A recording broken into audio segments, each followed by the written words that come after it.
دیا ہے جب کوئی بڑا وقت اس طرح بولتے یا صباح، تو نبی پاک صلی اللہ علیہ وسلم نے صباح آئے پر چڑھ کر اپنے قوم کو آواز دی یا صباح، تو لوگوں نے معلوم کیا من حال الذی یاتیکم، یہ کون آواز دینے والے، آواز کون دے رہا ہے؟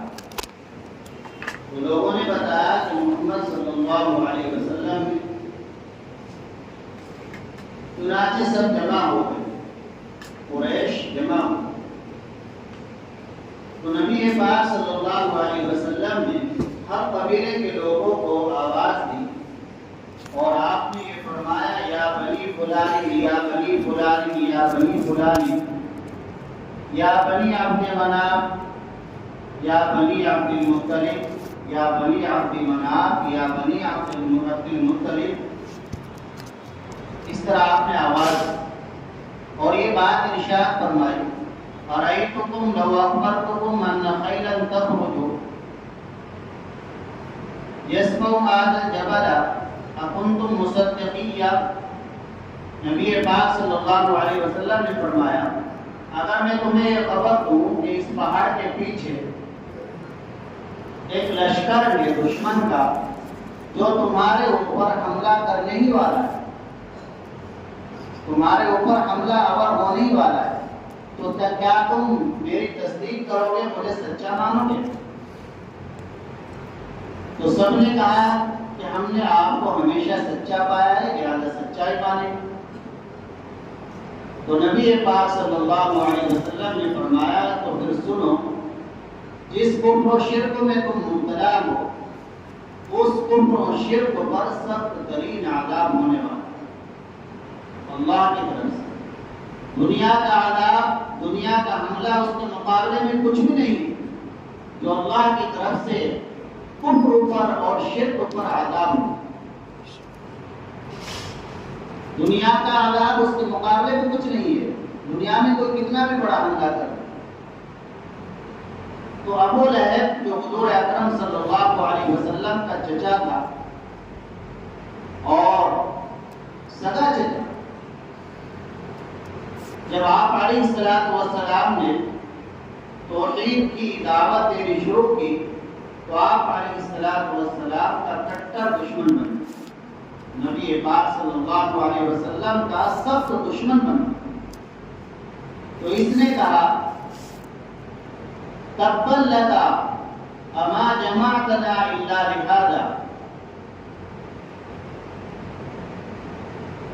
بربادی ہو تیرے لیے، معاذ اللہ، اللہ کی پناہ، نبی پاک صلی اللہ علیہ وسلم سے کہہ رہا کہ اللہ کہ تو برباد ہو، کیا تو نے اسی لیے ہم کو جمع کیا تھا؟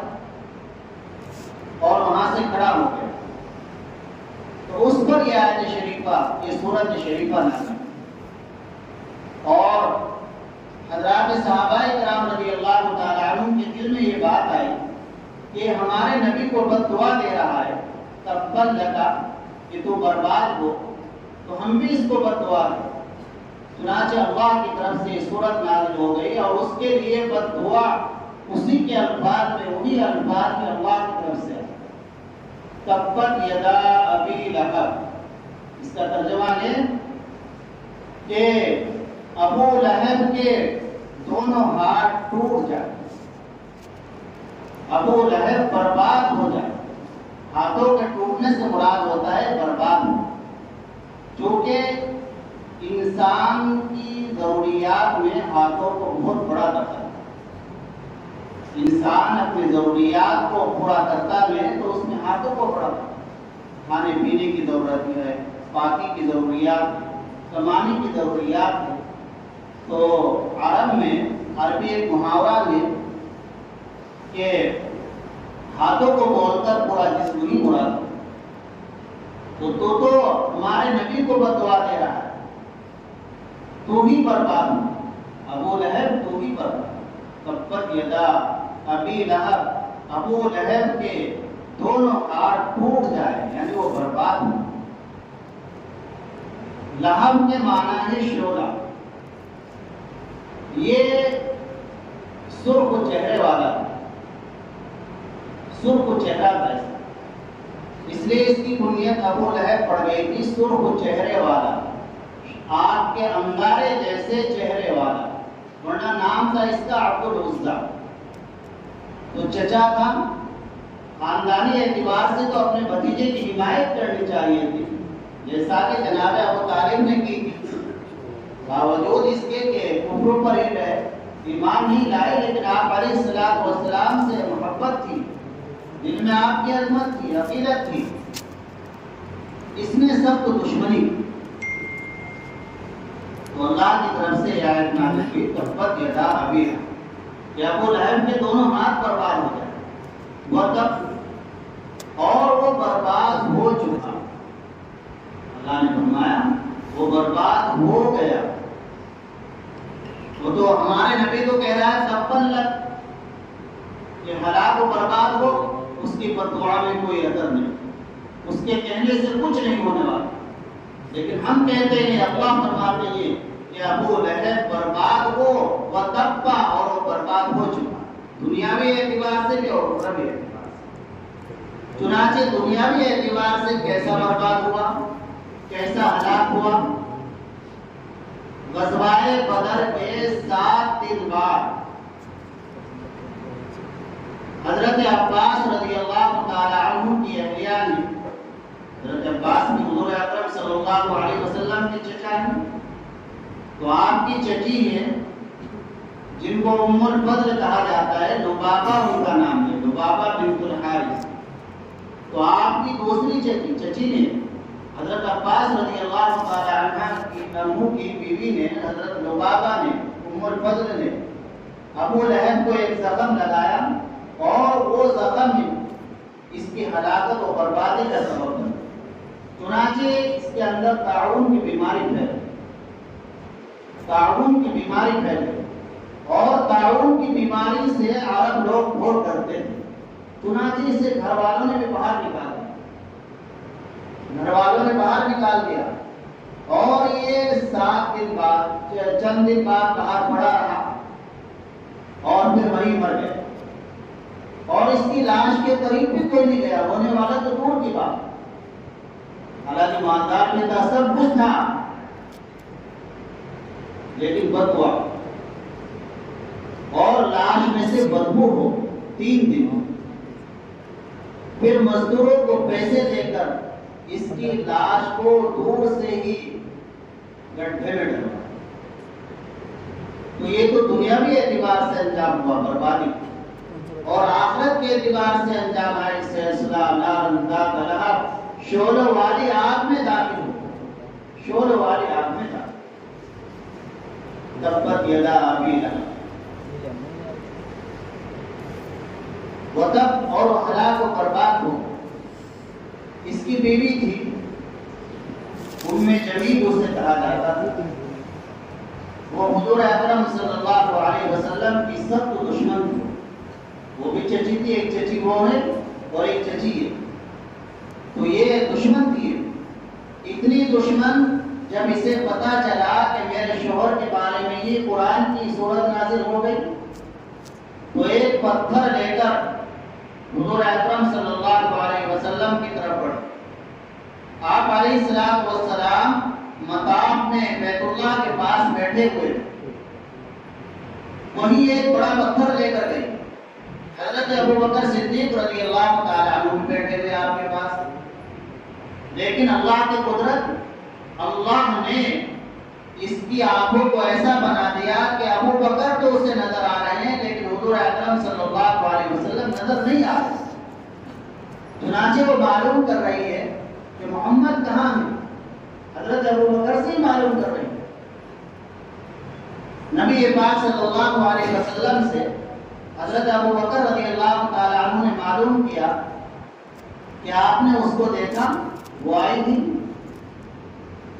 اور آپ اس کو نظر نہیں آ رہے، تو فرمایا اخذ اللہ بصرها رسول اللہ صلی اللہ علیہ وسلم، کہ اللہ تعالیٰ نے اپنے رسول سے اس کی آنکھوں کو پھیر دی، اور اللہ نے ان کو اس سے نجات دی۔ تو اللہ جب بچائیں، اللہ کی قدرت آدمی ہوئی،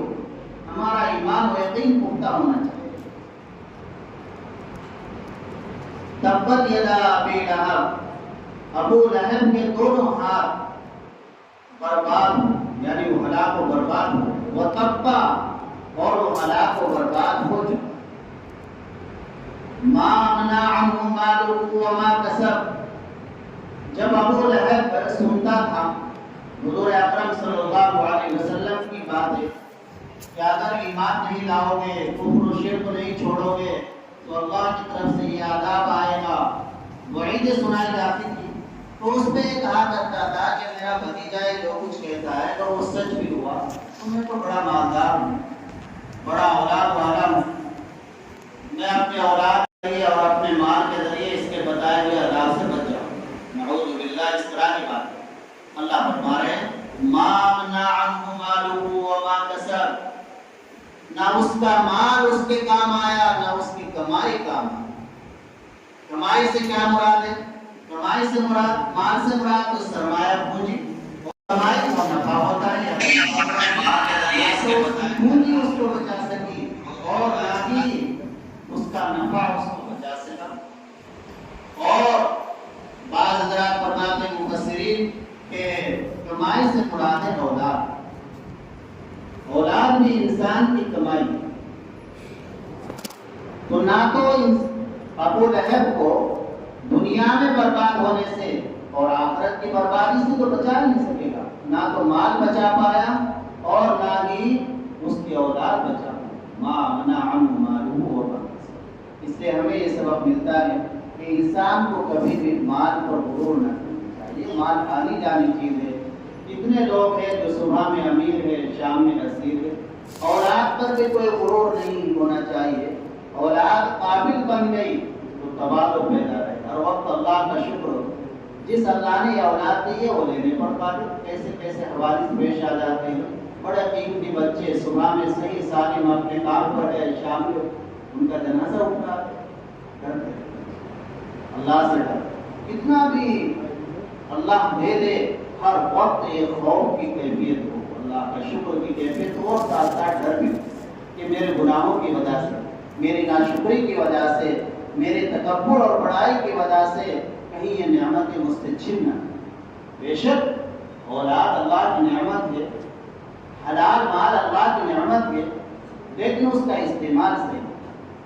اب یہ نہیں کہ آپ تھوڑے پڑھ لیے اور یا آپ کے پاس مال آ گیا، اولاد قابل بن گئی تو آپ پڑوسیوں کو، اپنے غریب رشتہ داروں کو حقیر سمجھنا، ان کو ستانا شروع کر دینا. وہ بھی اللہ کی مخلوق انسان ہے، وہ بھی انسان ہے، ان کا خیال رکھنا ضروری. سیصلی نارا ذات لہب، اور بھڑکتے ہوئے شعلوں والی آگ میں وہ داخل ہو. دنیا کے اعتبار سے تو انجام سن لیا، سڑ سڑ کر مارا، اور آخرت کے اعتبار سے انجام یہ کہ شعلوں سے بھڑکتی ہوئی آگ میں داخل ہو. وامرأتہ حمالۃ الحطب، اور اس کی بیوی بھی لکڑیاں ڈھوتی ہوئی. لکڑیاں ڈھوتی ہوئی کیا مطلب؟ ابو لہب کی بیوی تھی جمیل، جس کا ذکر ابھی سنا. وہ بھی حضور اکرم صلی اللہ علیہ وسلم کی کٹر دشمن، بہت سخت دشمن. ہر وقت کوشش اور فکر میں رہتی تھی کہ ان کو تکلیف ہو.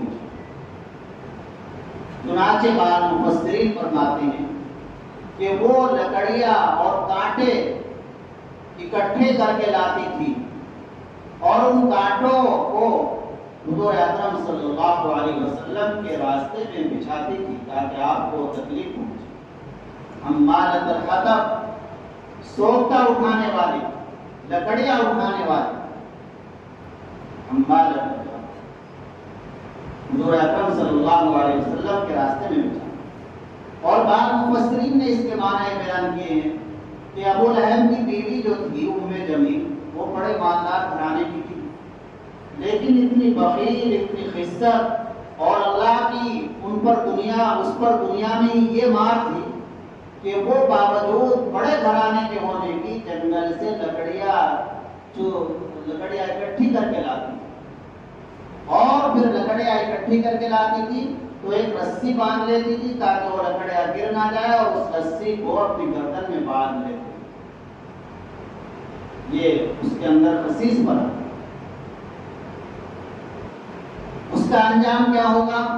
حمالۃ الحطب فی جیدہا حبل من مسد، اس کی گردن میں ایک پٹی ہوئی رسی ہو. یا تو رسی ہوئی کہ دنیا میں اس کا انجام یہ ہوا، ایک مرتبہ وہ لکڑیاں باندھ کر لا رہی تھی، ایک مضبوط رسی باندھ رکھی تھی ان لکڑیوں میں اور وہ رسی اس کے گلے میں تھی تو وہیں گھٹ کر مر گئی. دنیا کے اعتبار سے اس کا انجام ہوا. اور بعض مفسرین فرماتے ہیں کہ آخرت کے اعتبار سے اس کا انجام بیان کیا جا رہا ہے کہ آخرت میں ابو لہب کی بیوی کا حال یہ ہوگا کہ وہ لکڑیاں لا کر، جہنم کے درختوں کی لکڑیاں لا کر اپنے شوہر پر پھیرے گی، ابو لہب پر جہاں وہ جل رہا ہوگا تاکہ وہ اور جلے، اس کو اور تکلیف ہو.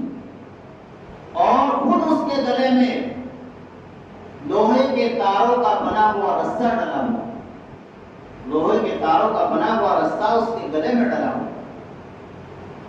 حمالۃ الحطب عربی زبان میں حمال الحطب چغل خور کو بھی کہتے ہیں.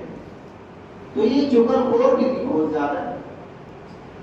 چغل خور کے بارے میں حدیث شریف میں سخت وعید آئی ہے کہ جنت میں داخل نہیں ہوگا. ایک حدیث شریف میں بلکہ ایک بزرگ ہیں فضیل بن عیاض رحمہ اللہ، وہ فرماتے ہیں ثلاث تحط العمل الصالح ويفطرن الصائم، تین چیزیں ایسی ہیں جو نیک کاموں کو برباد کر دیں. کتنے بھی نیک کام کرتا ہے آدمی، نماز پڑھ رہا ہے، روزے رکھ رہا ہے، زکات دے رہا ہے، حج کر رہا ہے، لیکن اگر ان تین برائیوں میں مبتلا ہے تو تمام نیک کام برباد ہو جائے. ويفطرن الصائم، بلکہ وہ تو فرماتے ہیں اگر روزے کی حالت میں ان تین برائیوں کو کر لے روزہ بھی ٹوٹ جائے گا. فضیل بن عیاض رحمہ اللہ، کیا ہے ان تین چیزیں؟ اور فرماتے ہیں کہ اگر وضو کی حالت میں ان تین برائیوں کو کر لے وضو بھی ٹوٹ جائے گا. تو تین برائیاں اتنی خطرناک ہیں کہ اگر روزے کی حالت میں کرے گا روزہ ٹوٹ جائے گا، وضو کی حالت میں کرے گا وضو ٹوٹ جائے گا، اور ہر نیک عمل ان سے برباد ہو جائے. کیا کہا ہے وہ؟ نمبر 1 غیبت، نمبر 2 نمیمہ چغل، اور نمبر 3 جھوٹ. تینوں برائیاں اتنی خطرناک. اور آج دیکھ لیجیے آپ ہمارے معاشرے کے اندر یہ تینوں برائیاں ہیں: جھوٹ بولنا، چغل کرنا، غیبت کرنا، کم تولنا، اس طرح کی برائی، دھوکہ دینا. ابھی ایک ویڈیو چل رہی ہے، مسلمان داڑھی والا آم لے رہا ہے ایک آدمی، وہ بیچارہ اٹھا کر دے اس کو مار ڈالا. ہم نے کیا ایسے مسلمان ہوں گے؟ آپ ریٹ لیجیے اپنے من مانے، لیکن جب آپ اپنی مان کے ریٹ لے رہے ہیں، قیمت لے رہے ہیں تو کہا کہ ورنہ آپ اپنی کمائی کو حرام کر رہے ہیں. آپ کو زیادہ سے زیادہ 1 کلو سامان بھی اس طرح دھوکہ کرنے سے اور مشکل 20-30 روپے کا فائدہ ہوگا، 50 کا ہو گیا، لیکن آپ نے تو 50,000 کو حرام کر دیا. ایسا نہ، مسلمان تو سچا ہو. اسی طرح عطا بن السائب فرماتے ہیں کہ میں نے نبی پاک صلی اللہ علیہ وسلم کا ایک اور شافعی کے سامنے ذکر کیا کہ آپ علیہ السلام نے فرمایا کہ 3 آدمی جنت میں داخل نہیں ہوں. 3 آدمی جنت میں نہیں داخل. کون کون؟ نمبر 1 تو قاتل جو کسی کو قتل کرے، اور نمبر 2 چغل خوری کرنا، اور نمبر 3 وہ آدمی جو تجارت کر رہا ہے سود پر پیسہ لے کر، وہ بھی جنت میں نہیں. اللہ ہم سب کی حفاظت فرمائے، عمل کی توفیق عطا فرمائے. ایک بار اس سورت کا ترجمہ سن لیجیے پوری کا تاکہ ذہن میں رہے. بسم اللہ الرحمن الرحیم، شروع اللہ کے نام سے جو سب پر مہربان ہے اور بڑے مہربان ہے. تبت یدا ابی لہب وتب، برباد ہو ابو لہب ہے، ابو لہب برباد ہو، ٹوٹ جائے ابو لہب کے ہاتھ، وتب اور وہ برباد ہو چکا. ما اغنی عنہ مالہ وما کسب، نہ اس کا مال کام آیا نہ اس کی کمائی کام آئی.